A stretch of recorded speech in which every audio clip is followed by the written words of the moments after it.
आया भृगुटी ऐसे मतलब इकट्ठी हुई ना जब, तो यहाँ से रुद्र आ गए। कौन आ गए?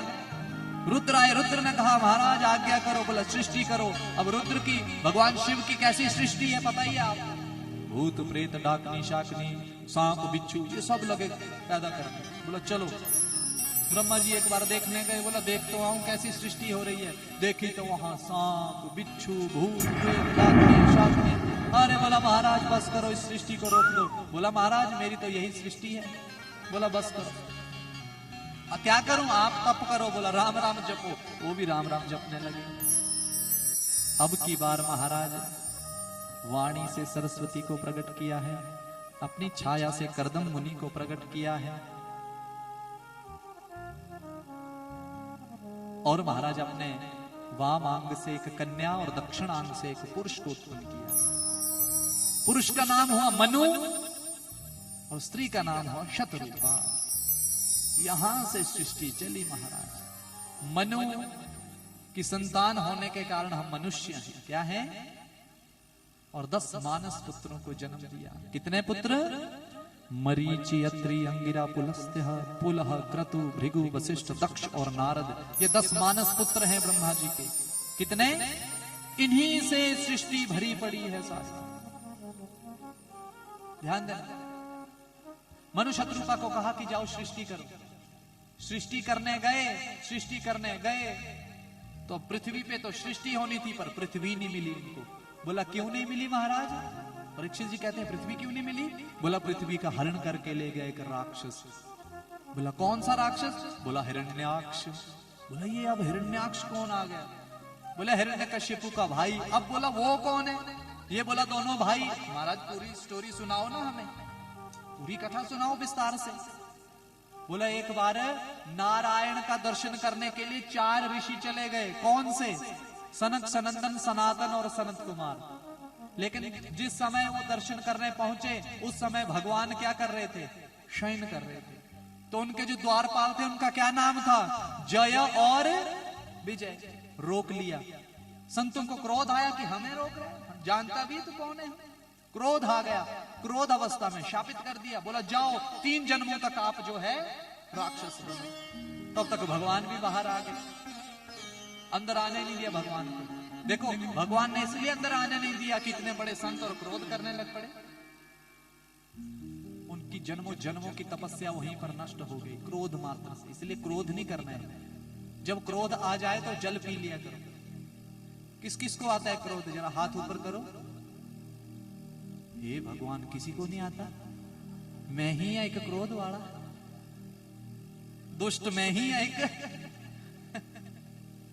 पूछो ना। बोल महाराज क्रोध की गल ना करो, नहीं तो होने ही कुछ हो जाए। और महाराज ये मत चलाओ बार बार, सब उधर देखते हैं भाई चप्पला ना भेजा। वो सोचते हैं भाई कहीं बादली तो नहीं आ गया गड़गड़ करता। तो क्रोध, देखो क्रोध जरूरी है। सोचा जी क्रोध भी बड़ा जरूरी है। भगवान ने 3 दिन बड़ी प्रार्थना की, राम जी ने है?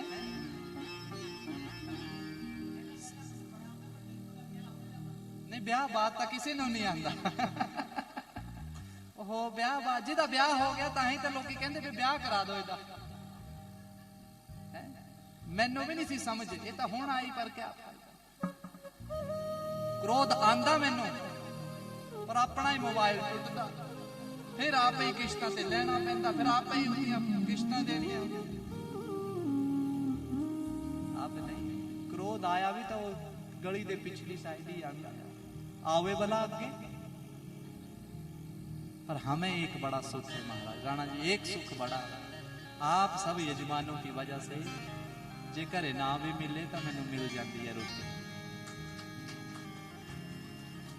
मैं चल जाता किसी को फोन करता जी आज आपके घर आ रहा हूँ, वो बड़े खुश होते कि पंडित जी आ रहे हैं। अंदरली गल उन्होंने पता नहीं होती कि उधर मिलनी नहीं अज। तो मैं फिर कह देता कि जी 2 परौंठे बनाए तो पैक भी कर देंगे। हाँ जी बड़े स्वाद बने थे। वो बेचारे 2 की जगह 4 कर देते, मेरा दिन निकल जाता। मैं भी पहला 55 किलो हूं 35 रह गया। ये गल बखरी है, पर यहां से मैं फिर 50 होकर जाऊंगा। बोलो राधे राधे। चलो जीवन ऐसे ही निकलेगा जी। कभी धूप तो कभी छांव, एक दूसरे से मिलकर चलना पड़ेगा, है ना। टायर बराबरी रखने पड़ेंगे, आगे पीछे रखेंगे तो क्या होगा, गाड़ी अच्छे से चलेगी नहीं। पति पत्नी जितना लड़े उतना प्यार बढ़ता, पर ध्यान देना आवाज दरवाजे के बाहर ना जाए, दरवाजे के बाहर चली गई तो फिर मुश्किल हो जाता है। हाँ, आपका प्रेम कैसे बढ़ेगा, थोड़ा बहुत झगड़ा हुआ, मैंने आपको पहले ही बता दिया, पत्नी बोलती है मैं तो गाली नहीं करनी, लेकिन वही पत्नी गाल करती नहीं पर चार टाइम से फिर पहुंच जाता। पति का जो काम है बात करेगा नहीं पर समय से वो काम, यही तो प्रेम है। फिर एकदम बात चलेगी, बात करते करते फिर दोनों को याद आएगी, ओहो असी तो गल नहीं करनी सी। यही जीवन है, ऐसा चलेगा तो आप 100 साल से भी ज्यादा जिएंगे। दुख सबके पास है, सुखी रहने का एक ही मंत्र है, हंसते रहा करो, मुस्कुराते रहा करो, बोलो राधे राधे। दुख सबके पास है, चिंताएं सबके पास है, चिंता चिता के समान होती है, कुछ नहीं होगा, जो होगा देखा जाएगा।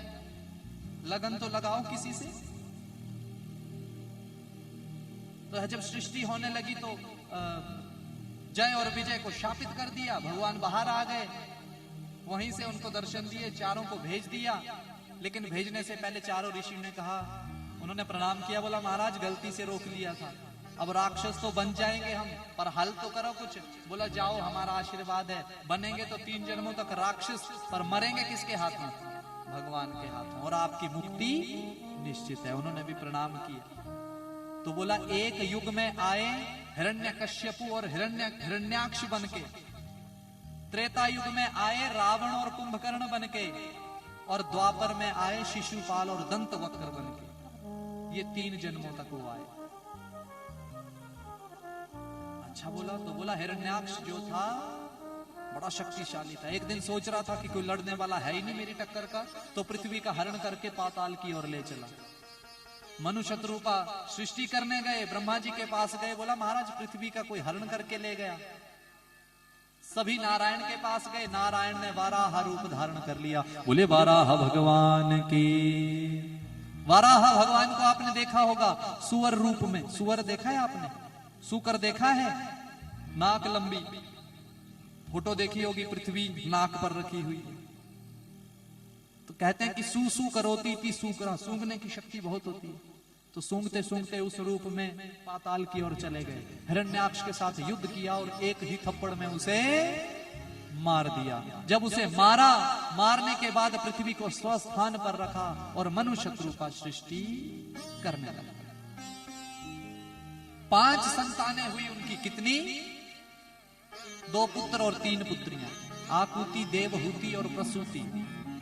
उत्तानपाद और प्रियव्रत नाम के 2 पुत्र हुए। ये 5 संतानें हुई, यहीं से सृष्टि चल पड़ी।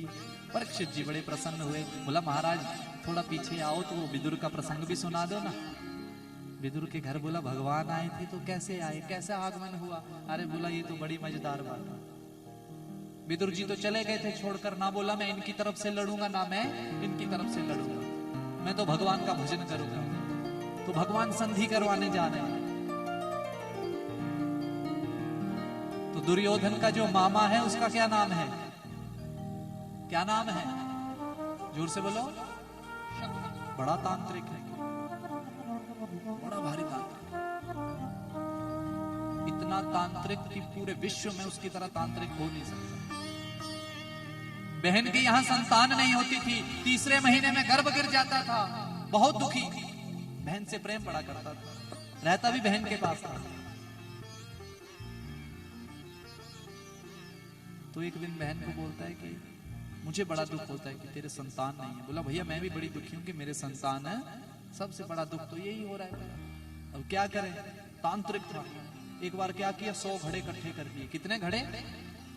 उन 100 के 100 घड़ों में जड़ी बूटियां डाल दी। बोला इस बार यदि गर्भ गिरेगा तो उस गर्भ को फेंकना मत, मेरे पास दे दो। 3रे महीने में गर्भ गिरा, गर्भ उसके पास दिया, उसने गर्भ से थोड़ा थोड़ा हिस्सा 100 घड़ों में डाला। इतना तंत्र किया, इतना तंत्र किया, समय रहते कितने पुत्र हो गए? 100 घड़ों में से कितने पुत्र हुए? 100 पुत्र। ये ले बोला बहना, एक नहीं होता था 100 ले ले। कितने थे ये कौरव, कितने भाई थे? 100 पुत्र हो गए। तांत्रिक कितना था, जुआ खेलता था। पिताजी ने देखा सब कुछ नष्ट कर देगा, बेच देगा, घर बार बेच देगा। जुआ खेलता तो है पर हार जाता है। पिता देखो, पिता पुत्र के लिए क्या कुछ कर सकते हैं। एक दिन पिता ने पुत्र को बुलाया, बोला सुन, जब मैं मरूंगा तो मेरी जो रीढ़ की हड्डी है उसे जल में विसर्जित मत करना। बोला क्यों पिताजी? बोला एक काम करना, उस रीढ़ की हड्डी के पासे बना लेना। पासे समझते हैं? वो जो शकुनी फेंकता था ना पासे, देखा है महाभारत, देखा है आपने, सीरियल देखा है? जुआ खेल रहे थे कौन कौन? कौरव और पांडव। जीते कि हारे? बोलो। इतना भी क्या हार गए कि एक बार भी नहीं जीते? तो इसका रहस्य क्या था? इसका रहस्य यह था कि शकुनी हर बार हार जाता था। तो शकुनी का जो पिता था, शकुनी के पिता ने कहा कि मेरे मरने के बाद रीढ़ की हड्डी फेंकना मत, उसके पासे बना लेना। बोला उससे क्या होगा? बोला पासों को फेंकते वक्त जो तू मन में सोचेगा वही आएगा। तो पासे कौन फेंकता था? और जो वो सोचता था वही आता था। और हारे कौन? सब कुछ हार गए। हारे कि नहीं हारे? तो महाराज ऐसा वो शकुनी कहता है दुर्योधन को, आज भगवान संधि करवाने आ रहे हैं स्वागत के लिए। खाता बहुत है, बोला 56 भोग खाता है। कितने? तैयारी कर बोला, और जहर डाल देना उसमें। क्या डालना? बोला जब तक, ध्यान देना, दुष्ट की बुद्धि देखो, भगवान को जहर खिलाने के लिए बोल रहा है। क्या खिलाने के लिए? और हम बोलते हैं कि झूठ ना लग जाए कहीं। हम क्या बोलते हैं? हम बोलते हैं हाथ धो के आओ, भगवान को भोग लगना है। मुंह भी ऐसे ढकते हैं कि बोलते बोलते मुंह से कोई छींटा ना चला जाए, जूठा ना हो जाए। पर वहां शकुनी बोलता है दुर्योधन को कि भांजे, कृष्ण मर गया तो समझो हम जीत गए।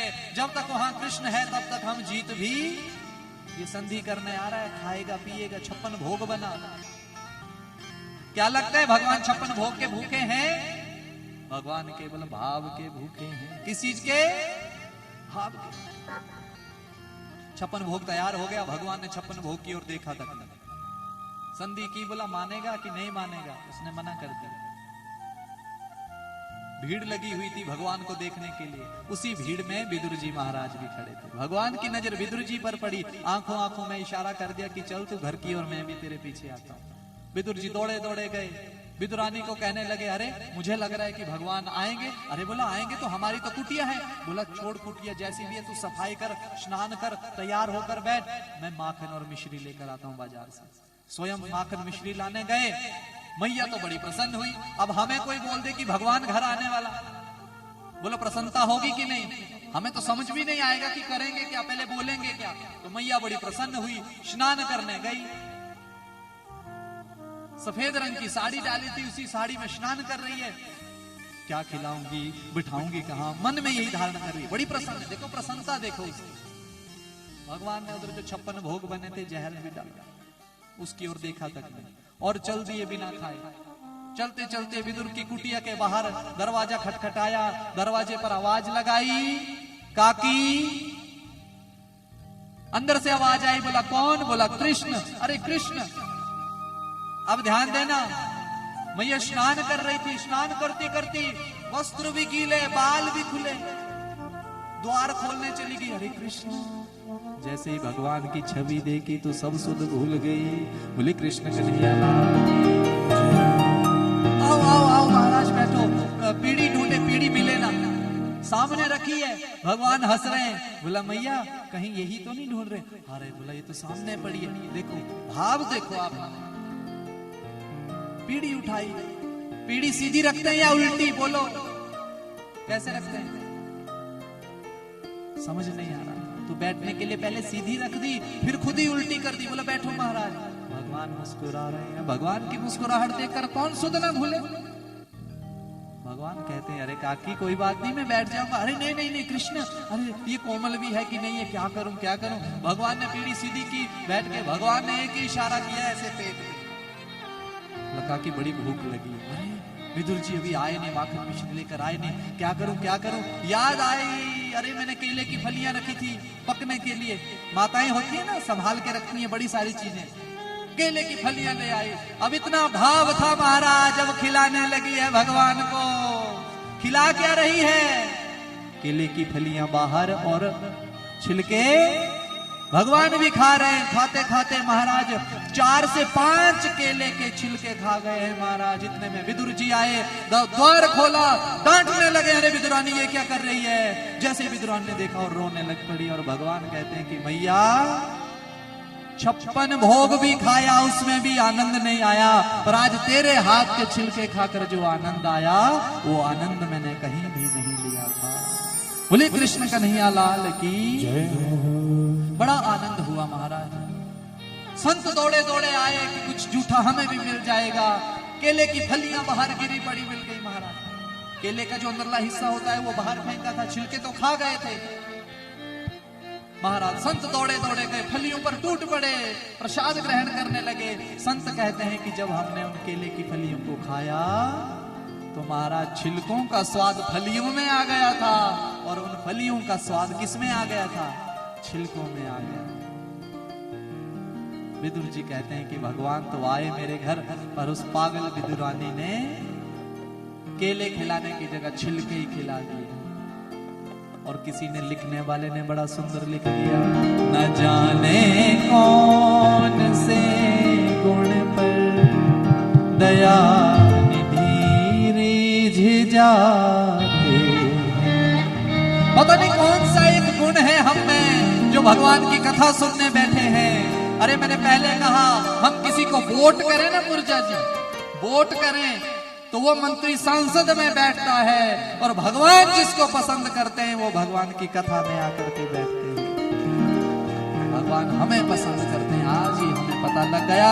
इसलिए सब मिलकर बोलो, न जाने कौन से गुण पर, न जाने कौन से गुण पर दया निधि रिझ जाते।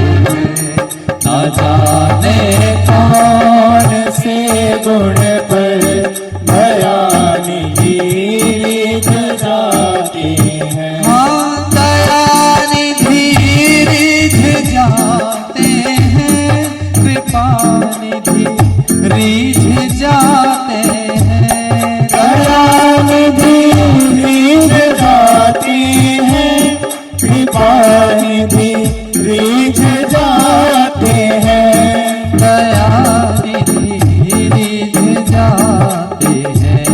दया निधि रिझ जाते हैं। न जाने कौन से गुण पर, न जाने कौन से गुण पर दया निधि रिझ जाते हैं। न जाने कौन से गुण पर दया निधि रिझ जाते हैं। नहीं स्वीकार करते हैं निमंत्रण नृप सुयोधन का। नहीं स्वीकार करते हैं निमंत्रण नृप सुयोधन का। दुर्योधन का नाम पहले सुयोधन था, उसके कर्म ऐसे हो गए कि सुयोधन से वो दुर्योधन हो गए। नहीं स्वीकार करते हैं निमंत्रण नृप सुयोधन का। नहीं स्वीकार करते हैं निमंत्रण नृप सुयोधन का। निमंत्रण नृप सुयोधन का। निमंत्रण नृप सुयोधन का। विदुर के घर पहुँच कर भोग छिलकों का लगाते हैं।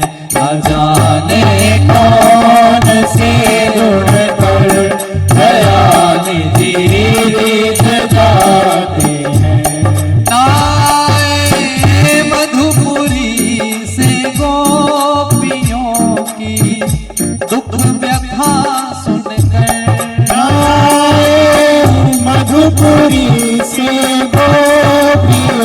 की दुख व्यथा सुनकर, गोपियों की दुख व्यथा सुनकर, गोपियों की दुख व्यथा सुनकर, द्रुपद जाकी दशा पर द्वारिका से दौड़े आते हैं।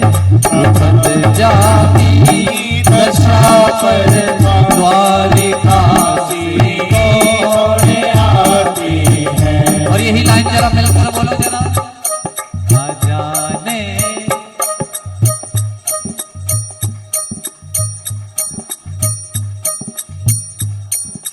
हम सब में कोई ना कोई एक गुण है जो भगवान ने देखा है और चरणों में बिठाया है? बड़े बड़े संत, बड़े बड़े ऋषि मुनि, देव गंधर्व भी सोचते हैं कि हम भी इस धरती पर जाते और भगवान की कथा सुनते हैं। उनको भगवान तो मिल जाएंगे, पर भगवान की कथा हनुमान जी को बोल रहे हैं, कौन? राम जी, आप आओगे नहीं मेरे साथ साकेत धाम? बोला नहीं महाराज। बोला क्यों? बोला वहां आपकी कथा होगी। बोला नहीं। तो बोला जहां आपकी कथा नहीं होगी तो मैं क्या करूंगा? बोला नहीं नहीं, मैं तो होऊंगा ना। बोला केवल आप ही मिलेंगे मुझे, आपकी कथा नहीं मिलेगी राम जी। और इस धरती पर रहूंगा तो आपको मिलेंगे मिलेंगे और आपकी कथा भी सुनने को मिले, क्योंकि भगवान स्वयं कहते हैं, नारद जी को कह रहे हैं कि जहां जहां 7 दिन की मेरी कथा होगी उस कथा में मैं जरूर एक दिन वहां दर्शन देने आया करूंगा। और भगवान आते हैं, पता नहीं किसके साथ बैठ करके कथा सुन के चले जाएंगे, हमें पता ही नहीं लगेगा। इसलिए हम बार बार कहते हैं कि गप्पे मत मारा करो, बस ताली बजाया करो। ये नहीं भगवान आपके साथ बैठे और आपकी गप्पे चली गई, भगवान भी चले जाएंगे, बोलेंगे ये तो गप्पे मारे। इसलिए मिलकर बोलो जरा, हाथ उठाकर। क्या बात? ना जाने कौन से गुण पर, न जाने कौन से गुण पर दया निधि जाते हैं। न जाने कौन से गुण पर दया निधि जगाते हैं। राधा राधा राधा राधा राधा राधा राधा राधा राधा राधा राधा राधा राधा राधा राधा राधा राधा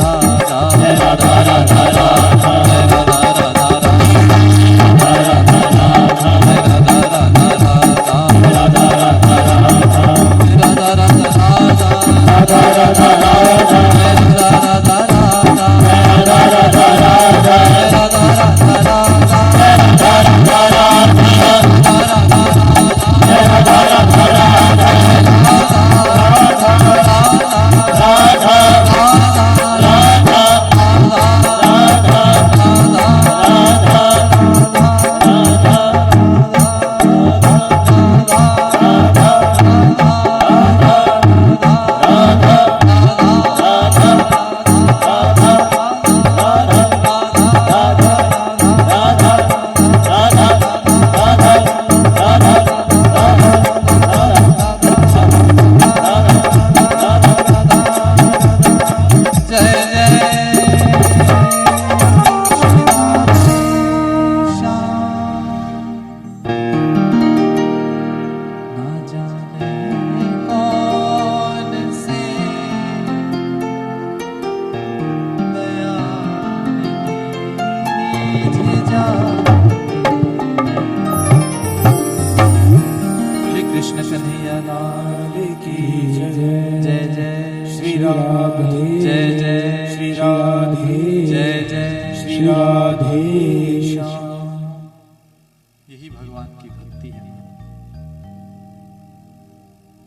लेकिन हम जीवन में क्या करते हैं ना, किसी को सुखी देख ही नहीं सकते। हमें सबसे बड़ा दुख ये लगता है कि वो आगे बढ़ रहा है। ईर्ष्या, ये ईर्ष्या जब तक त्यागेंगे नहीं, भगवान की प्राप्ति नहीं होगी। एक बार एक आदमी चला गया भगवान की भक्ति करने, आपके देखो कर्मानुसार आपको फल मिलेगा। भगवान की भक्ति करने लगा और भक्ति करते करते क्या कहने लगा, बोला महाराज भगवान का जब तप करने लगा, भगवान ने अपने पार्षद को भेज दिया। किसको भेज दिया? पार्षद जब गया, पार्षद ने बोला मांग क्या मांगता है, तू तप कर रहा है। भगवान प्रसन्न है, खुद आ नहीं सके, मुझे भेज दिया। किसको भेज दिया? क्या मांगता है? अब आदमी बोले क्या मांगा, और पार्षद भी बड़ा चालाक, बोला देख एक बात सुन ले मांगने से पहले, जो भी तू मांग करेगा आज तेरे साथ वाले को उससे डबल मिलेगा। तेरे साथ वाले को अगर तुझे एक चीज मिलेगी तो उसको कितनी मिलेगी? बोला मंजूर है, ठीक है, नहीं तो मैं चला। अब उसने बोला कि यही सही। बोला ठीक है महाराज। बोला तथास्तु। घर गया, चिंता तो थी कि जो ग्वांड वाला है उसको डबल मिल जाएगी। ईर्ष्या है ना मन में। तो रात को एक दिन सोया सोया बोला क्या मांगू सुबह? बोला मेरे एक बड़ा सा घर हो जाए। क्या हो जाए? उसका बड़ा सा, और ग्वांडी के हैं। अब बाहर निकला तो उसके दो। बड़ा दुख लगा, बोला उसके दो, बड़ा दुखी। पत्नी को पूछा क्या चाहिए? बोला दो हार चाहिए बर्थडे पर। तो पत्नी को 2 स्वर्ण के हार मिल गए, तो साथ वाली को कितने? बड़े दुखी हुए 4। बोला बड़ी सी गाड़ी मिल जाए तो साथ वाले की कितनी? अब जो भी वो मांगे महाराज उसका डबल अगले को मिल जाए। एक दिन बड़ा दुखी हुआ, पूरी रात सोया नहीं। ईर्ष्या देखो मांगा क्या? बोला भगवान मेरे घर के आगे एक बड़ा सा गड्ढा हो जाए और मेरी एक आंख फूट जाए। अब ग्वांड च की होया? बोलो, इसकी एक आंख फूटी तो साथ वाले की, इसके एक गड्ढा तो अगले के, एक में नहीं गिरे तो दूसरे में। तो बस हमारी यही खींचातानी चली है जीवन में। असली काम रह जा रहा है, नकली काम हम आगे से आगे करते आ रहे हैं। तो जीवन में आगे बढ़ना है तो दूसरे को भी साथ लेकर चलो।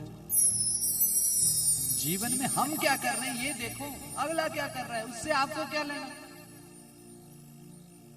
हम क्या कर रहे हैं आप ये मत सोचो, रास्ता सबका अलग अलग है।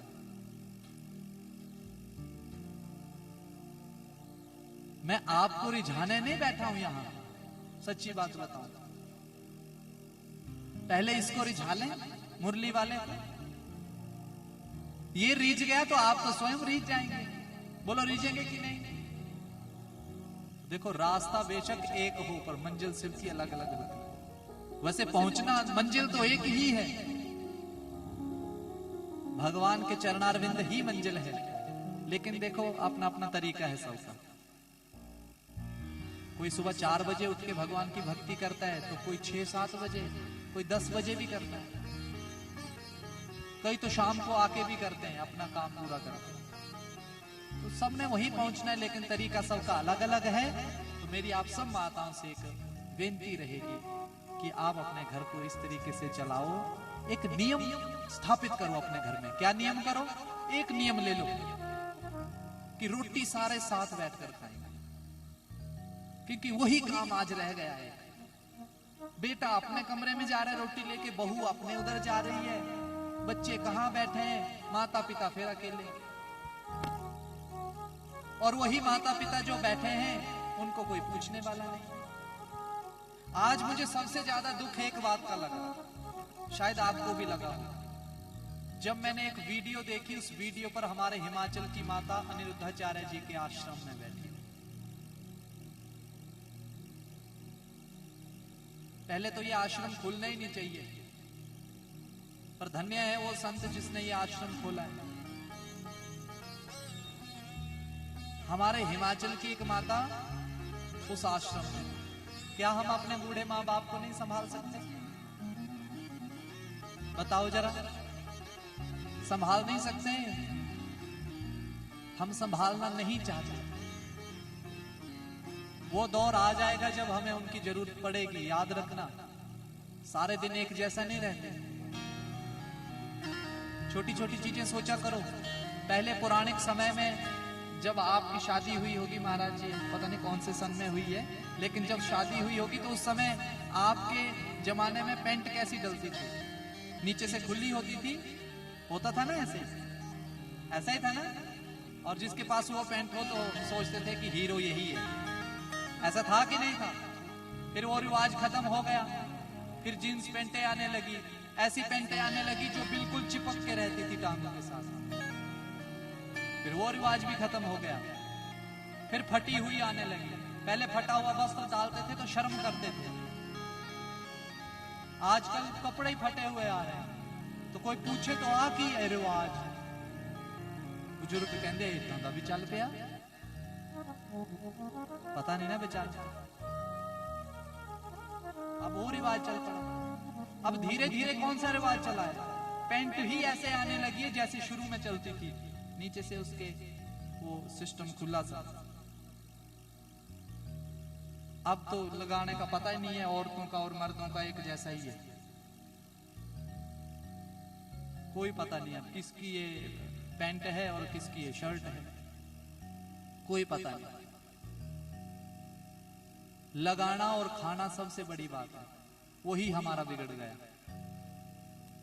खाने हम लग पड़े, लेकिन स्टैंडिंग। कौन सा स्टैंडिंग? पहले स्टैंडिंग होता था। अच्छा है मंदिरों में अभी पद्धति है कि बैठ के भोजन कर रहे हैं पंगत में। खड़े होके तो राक्षसों का खाना है, और आजकल हम भी खाते हैं भाई खड़े खड़े। तो ये दिन प्रतिदिन चीजें बदलती जा रही हैं, लेकिन याद रखना ये प्रकृति ऐसी है, ये फिर से वही सिस्टम लेकर आएगी।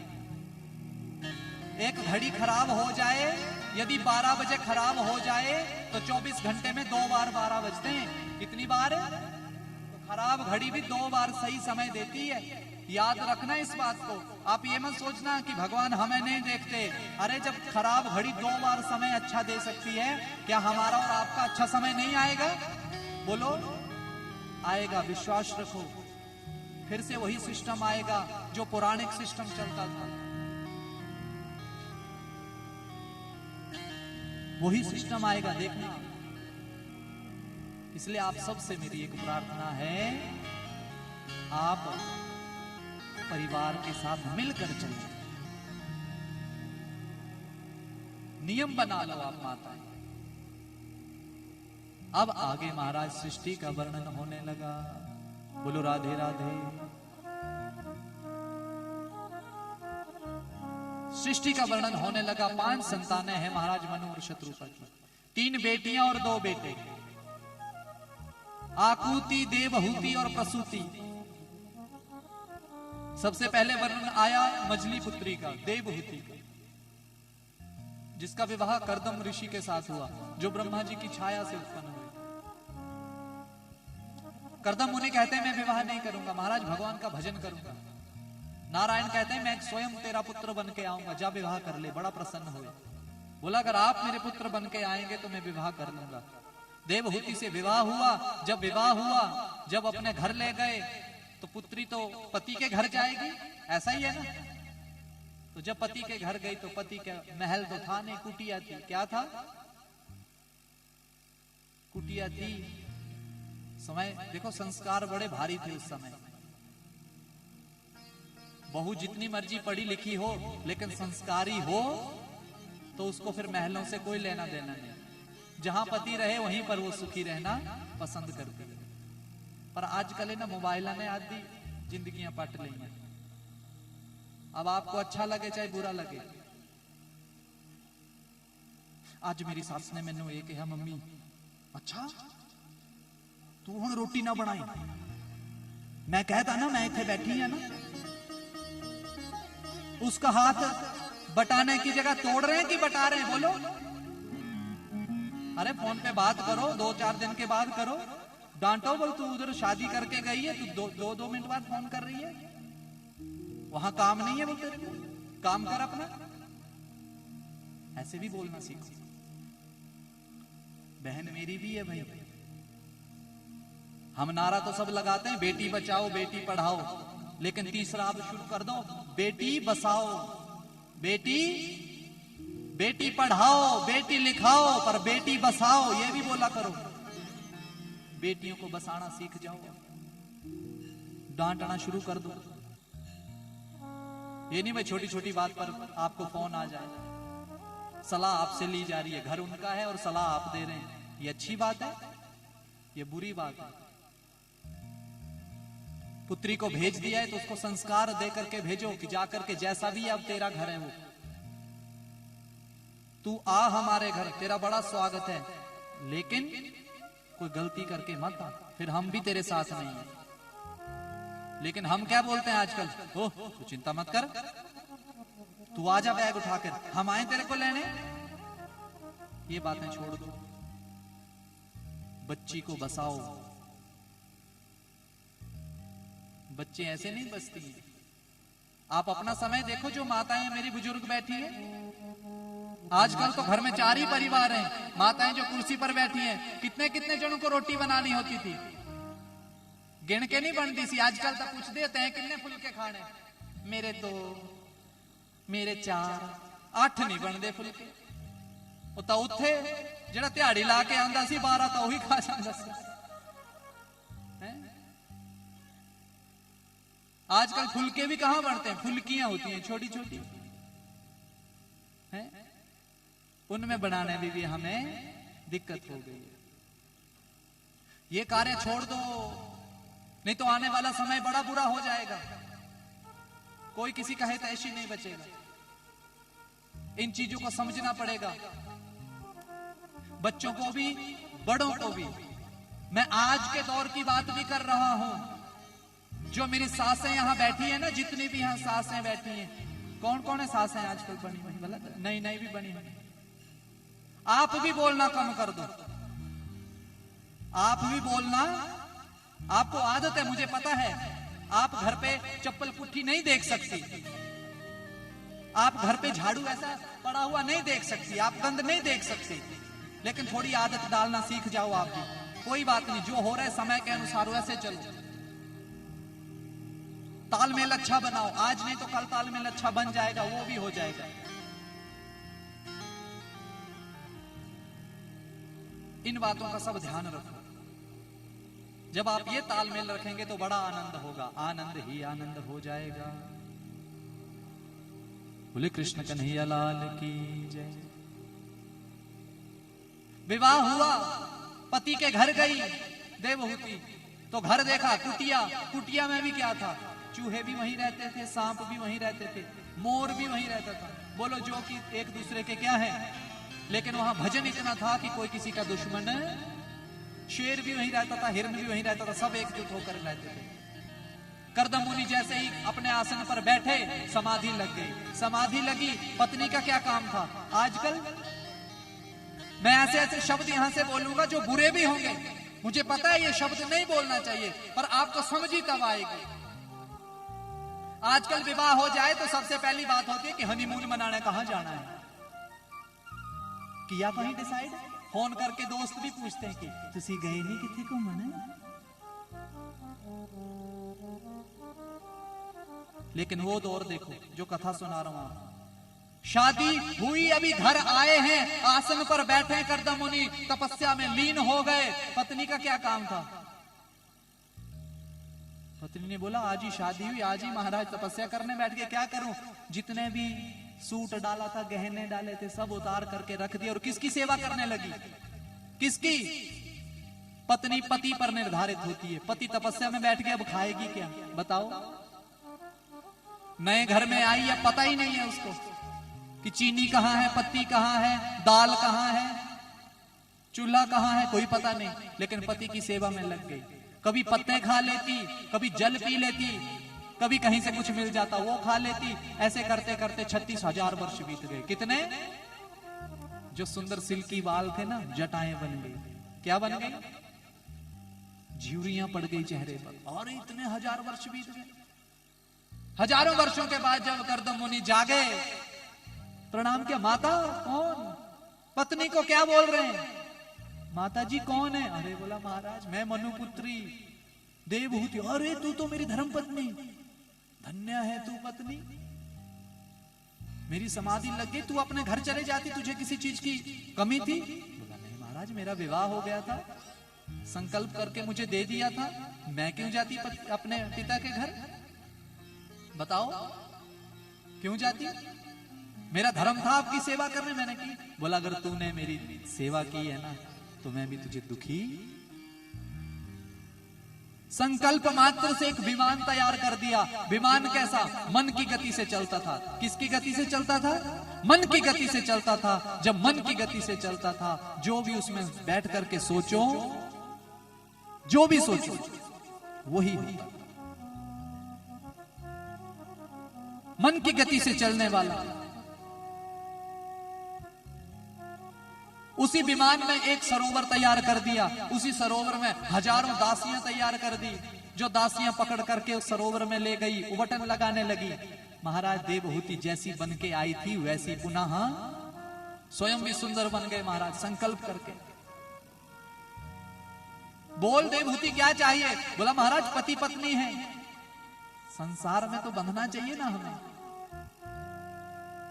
तो कर्दम मुनि क्या कह के आए थे भगवान को कि एक संतान हो जाएगी मेरी तो मैं भगवान का भजन करने चला जाऊंगा। लेकिन संसारिक प्रवृत्ति में ऐसे प्रवृत्त हो गए कि समय रहते 9 कन्याएं हो गई। कितनी? जहाज में घूमते बड़े सुखी रहने लगे महाराज। देखो पहले कष्ट पाया, उसके बाद सुखी हो गई। नई नई शादी होती है, ध्यान देना, कष्ट झेलना पड़ेगा। नई नई बहू जब घर जाती है तो तुरंत ऐसा लगता है कि मेरे घर से फोन आता तो मैं जाती, कोई ऐसा त्योहार आता कि मैं अपने माता पिता के घर जाती। होता है ऐसे कि नहीं? जिनकी शादी हुई है आपके साथ भी हुआ होगा। फिर समय बीता, 1 साल हो गया, 1-2 साल के भीतर संतान हो गई। जब संतान हो गई तो जो साल में 10 बार जाती थी वो साल में कितनी बार जाने लगी? 2 बार। संतान बड़ी होने लगी, स्कूल जाने लगी, तो अब कब आने लगी? सुबह आती थी और शाम को। कम हुआ कि नहीं हुआ? तो समय बदला। और एक दिन ऐसा आया बच्चा और बड़ा हो गया, पढ़ाई ट्यूशन ये वो सब चल पड़ा। अब आपका मन वहां लग गया। माता का फोन आया कि बेटा आएगी नहीं, अब मैं रक्षाबंधन पे ही आऊंगी। कब आऊंगी? पर भाई कहीं जॉब पे है तो भाई को चिट्ठी में पोस्ट ही कर दी रखड़ी, उस दिन भी नहीं आई। घर में शादी रखी, शादी में आई लेकिन 2 दिन के लिए आई। क्यों? कि बच्चों का स्कूल मिस। अब लगा समय जाने का। अब बताओ माताओं, अब कितने साल हो गए आपको अपने घर गए हुए जमाने, तो थोड़ा सा कष्ट झेलना पड़ेगा। देवहूति ने इतने 1000 वर्ष कष्ट झेला तो आज सुख भी प्राप्त कर रही है, विमान पे घूम रही है, जो मन की इच्छा हो वो कर रही है। 9 पुत्रियां हो गई। कर्दम मुनि कहते हैं कि अब 9 बच्चे हो गए महाराज, इनको संभालो 9 कन्याओं को। मैं तो चली, अब मैं तो चला, बोला अब तपस्या करने, भगवान का भजन करने। देवहूति कहते हैं कि महाराज ये तो 9 कन्याएं हैं। लोग कहते हैं कि कन्याएं पराया धन होती हैं। क्या होती है? वो तो विवाह करके चली जाएंगी, मैं फिर अकेली, एक पुत्र हो जाए तो। तब याद आया, बोला भगवान ने तो बोला था मैं स्वयं तेरे घर आऊंगा। तो इस बार महाराज देवहूति गर्भवती हुई है, तो यहां पर साक्षात नारायण आए हैं। बोले कपिल भगवान की जय। नारायण भगवान आए, ब्रह्मा जी को पता लगा कि नारायण आए हैं, चलो दर्शन करने चलते हैं। ब्रह्मा जी अपने 10 मानस पुत्रों के साथ, जिसमें नारद जी तो भ्रमण करते रहते थे, 9 पुत्रों को लेकर के दर्शन करने चल पड़े। जैसे कपिल मुनि का दर्शन करने गए, कर्दम मुनि ने उनका बड़ा स्वागत किया, बोला आओ आओ महाराज। 9 पुत्रों के साथ जब आए, बड़ा स्वागत किया, कुशल मंगल पूछा। ब्रह्मा जी कहते हैं कर्दम मुनि जी कैसे हो? बोला महाराज ठीक है, 9 कन्याएं हो गई, 1 पुत्र हो गया, अब आपका आशीर्वाद हो गया, आप भजन करने जाऊंगा। बोला बिल्कुल। बोला जीवन कैसा चला है कर्दम मुनि जी? बोला बस अच्छा चला है। माता पिता को बोला एक चिंता होती है, जिसके घर में 9 कन्याएं हो तो कितनी चिंता होती होगी, किनका विवाह हो जाए। ब्रह्मा जी तो पहले सोच रहे थे कि सृष्टि चले आ गए तो कितने पुत्र आए थे ब्रह्मा जी के साथ में? कितने आए थे? 9 पुत्र। कितने? 10वें नारद जी, वो तो भ्रमण करते थे, वो तो मिले नहीं, वो तो आए नहीं। 9 पुत्रों को साथ लेकर के कपिल मुनि के दर्शन किए। ब्रह्मा जी ने बोला कितनी पुत्रियां हैं? कर्दम मुनि कहते हैं 9। बोला चिंता अभी समाप्त कर दो। बोला क्यों? बोला मेरे भी 9 हैं और आपकी भी कन्याएं, क्यों ना लगे हाथ यहीं पे। कर्दम मुनि बड़े प्रसन्न हुए, बोला बिल्कुल महाराज, मैं भी तो यही चाहता हूं। कौन माता पिता चाहते हैं कि कन्या को अच्छा रिश्ता मिल जाए तो ना कर दे? बोला महाराज ठीक है। 9 कन्याओं का विवाह 9 ऋषियों के साथ कर दिया गया। महाराज मरीचि का कला के साथ, अत्रि का अनसुया के साथ, अंगिरा का श्रद्धा के साथ, पुलस्त्य का हविर्भू के साथ, पुलह का गति के साथ, क्रतु का क्रिया के साथ, भृगु का ख्याति के साथ, वशिष्ठ का अरुंधति के साथ, दक्ष का प्रसूति के साथ महाराज। और नारद जी जो थे वो तो आए नहीं। ऐसे महाराज विवाह हो गया। कर्दम मुनि वन की ओर चले गए तपस्या करने। देवहूति मैया अपने पुत्र का पालन पोषण करने लगी, जो साक्षात नारायण है। बोले कपिल भगवान की, ये भी भगवान का अवतार है महाराज। सांख्य योग का उपदेश किया माता को। माता कहती है कि पुत्र मैं बड़ी दुखी हूं। बोला माता क्यों? बोला जीवन में पुत्री हुई तो मनु की कोई चीज की कमी नहीं। विवाह हुआ कर्दम मुनि के पास, जो संकल्प मात्र से सब कुछ कर सकते थे, और पुत्र हुआ तो साक्षात नारायण, लेकिन मन में फिर भी कुछ अजीब बेचैनी सी रहती। बोला अच्छा मैया। उपदेश किया मैया को, पुत्र माता का उपदेश कर रहे हैं। मां ने उपदेश सुना तो बड़ी प्रसन्न हुई। बोला मैया जीवन में गति चाहती हो तो एक सदगुरु पकड़ लो। क्या पकड़ लो? बोले सदगुरुदेव महाराज की। सदगुरु होना बोला जीवन में बड़ा जरूरी है। क्या होना जरूरी है? सतगुरु। बोले सतगुरु तो बहुत है, पर कैसा गुरु हो? तो यहाँ गुरु के बारे में बताने लगे महाराज। बोला 5 गुण उसमें भरपूर हो। तितिक्षवाः कारुणिकाः सुहृदा सर्वदेहिनां अजात शत्रुवः शांता साधवा साधुभूषणाः। अजात शत्रु हो, जिसका कोई शत्रु ना हो, जो अपने लिए कभी ना करे, दूसरों के हित के लिए बात करे, करुणा भरा हो, दूसरों की पीड़ा समझता हो। बोला ऐसे मिलने बड़े मुश्किल हैं, पर बोला हैं भी ऐसे, पहचानना मुश्किल है। अगर ऐसा गुरु मिल जाए तो उनको गुरु बना लो। जब आपको सदगुरु मिल जाएगा तो वही आत्मा को परमात्मा तक लेकर जाएगा। बोले सदगुरुदेव महाराज की जय। आओ सदगुरु महाराज के चरणों में वंदन करें।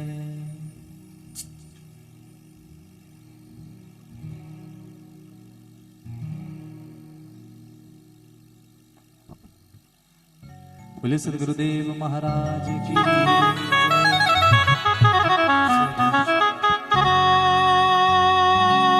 ओ गुरु चरणा च मथा जदों टेकिया, ओ दसो की वो नजारा है मैं देखिया।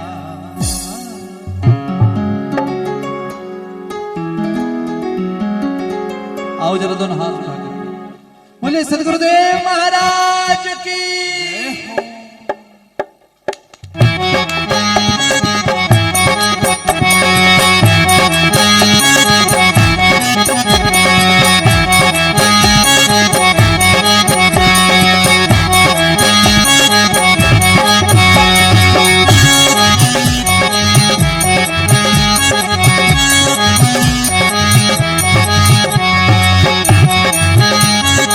हाथ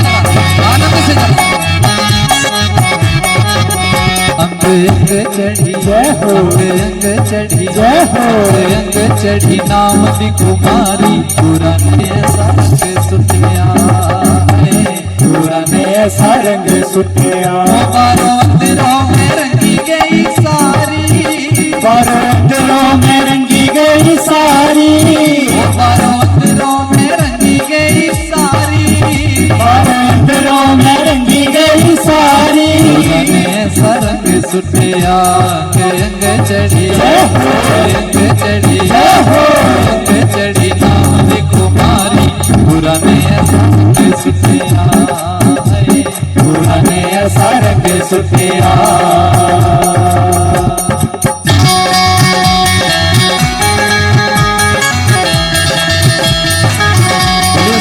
महाराज की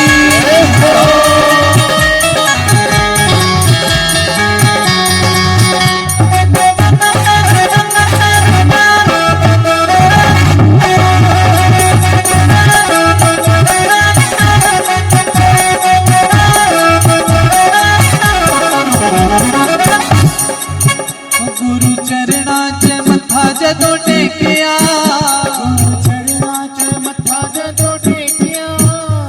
क्या बात है पीछे से भी आवाज आ जाए गुरु चरणा च मथा जदों टेकिया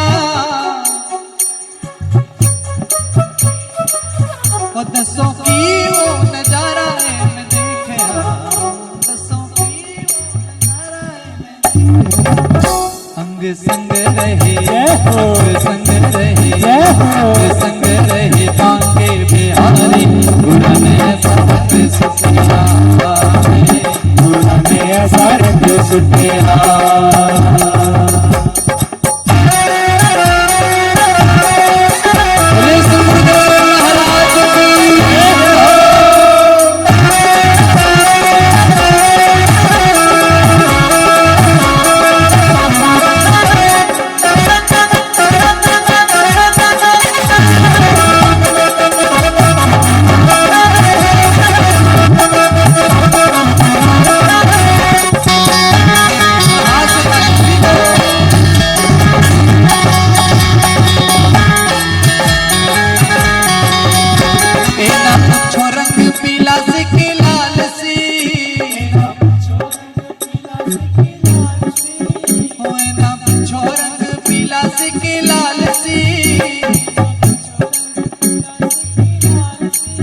और रंग जेड़ा भी सी बड़ा ही कमाल सी रंग जेड़ा भी सी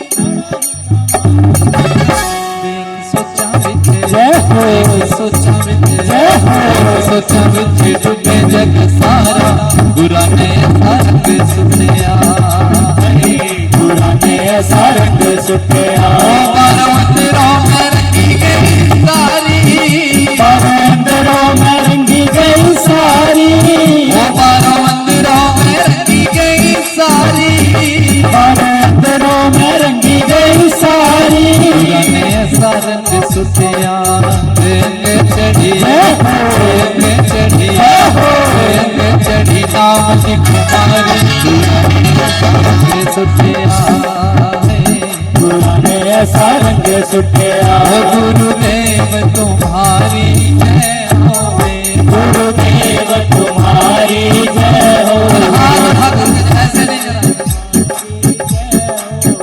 गुरुदेव तुम्हारी जय होवे गुरुदेव देखो बेरामदे से भी आवाज आए जरा क्या बात है ओ गुरुदेव तुम्हारी जय होवे हाँ गुरुदेव तुम्हारी जय होवे गुरुदेव जय गुरुदेव गुरुदेव तुम्हारी जय गुरुदेव तुम्हारी जय होवे तुम्हारी जय होवे गुरुदेव तुम्हारी जय होवे और अच्छा कौन है जो ठाकुर जी को अपने घर बुलाना चाहते हैं जरा दोनों हाथ उठा करके जरा बिल्कुल ऊपर सीधे हाथ क्या बात है सब बुलाना चाहते हैं क्या बात है मैं